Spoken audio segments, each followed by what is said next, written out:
Say it with me, the cheat. Licensed video games are never good. Well, there are exceptions to every rule. While a lot of licensed games are little more than hastily thrown together cash grabs, every so often a developer will create something that not only feels true to the source material, but also makes for an awesome gaming experience. With that in mind, here are the top 10 licensed games. We actually start off this list with a game that makes good use of 2 licenses.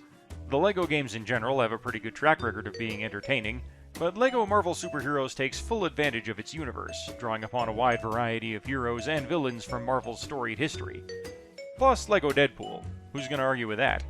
I'm like Wolverine on a good day, without the hairballs. You might not have thought it was possible to adapt a dark sci-fi short story into a full-length adventure game, but here comes I Have No Mouth and I Must Scream to prove you wrong. Based on the classic Harlan Ellison story, the game tackles some very heavy themes, and even now you'd be hard-pressed to find a game that deals with its subject matter in such a mature fashion. Ellison himself even lends his voice to the malevolent supercomputer AM, and while his performance is a bit over the top, Ted! The game remains one of the forgotten treasures of the adventure game era. Back in 1995, when the folks who had found Telltale Games were still working for LucasArts, there was another developer who liked to make adventure games out of licensed properties. They were Legend Entertainment, and their magnum opus was Shannara. Set between the Sword of Shannara and the Elfstones of Shannara, the game told the story of Jack Olmsford, called upon to join in the family tradition of saving the Four Lands from evil. Shannara does an excellent job of duplicating the feel of Terry Brooks' novels, with both old and new characters. The 3D segments have aged badly, and the voice acting can get corny in places, but the writing and the beautiful 2D artwork make this well worth checking out. I can already hear people reacting incredulously to the fact that I put a Games Workshop game on this list that wasn't Dawn of War.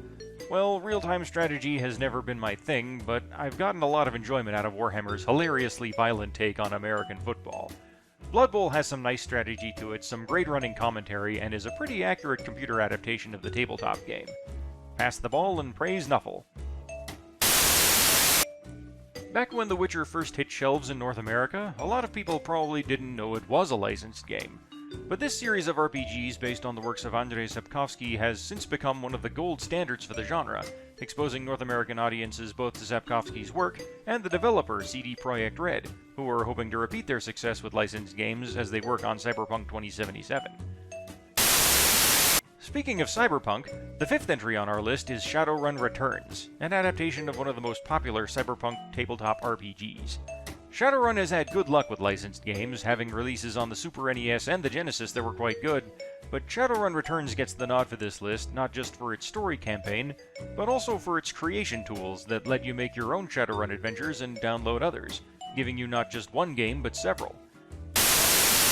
For every kid who ever swung around a cardboard tube while making lightsaber noises, Star Wars: Knights of the Old Republic seemed like a game made especially for them.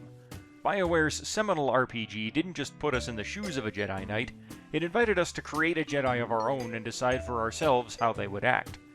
Add in locations from across the Star Wars universe, and you have the perfect game for anyone who's dreamed of having adventures in a galaxy far, far away. There have been a lot of Batman games, but none have come closer to making us actually feel like Batman than Arkham Asylum. The inaugural entry in Rocksteady's Arkham series gets the nod over its stablemates not only for its tighter narrative focus, but also because it managed to blend its combat, stealth, and puzzle elements in exactly the right way to put the player in the Dark Knight's boots. The delightfully trippy Scarecrow segments are just the icing on the cake. The problem most Middle-earth games have is that they're usually just rehashing the story of the books, and the books do a perfectly good job of telling that story already. Shadow of Mordor, on the other hand, simply immerses us in Tolkien's world and then tells us to go kill orcs. The story is your bog-standard revenge plot, but the game's excellent mechanics, along with the quite frankly awesome Nemesis system, keeps us stepping into the role of the Gravewalker. Honestly, I could have padded out half this list with Telltale's various properties, but where's the challenge in that? So with just one game to choose from their library, I picked the one that put Telltale on the map. They'd done licensed games before, and good ones at that, but The Walking Dead took them from niche appeal to mainstream success. Lee and Clementine's struggles hit us hard, and ever since then we've waited to see what world we'll get to visit next. The Walking Dead pulled at our heartstrings while opening our eyes to the possibilities of what a licensed game can do, and you can be sure we'll remember that. And that's the top 10 licensed video games. Was your favorite licensed game not on our list? Let us know in the comments, and stay tuned to this channel for more lists and other game-related content.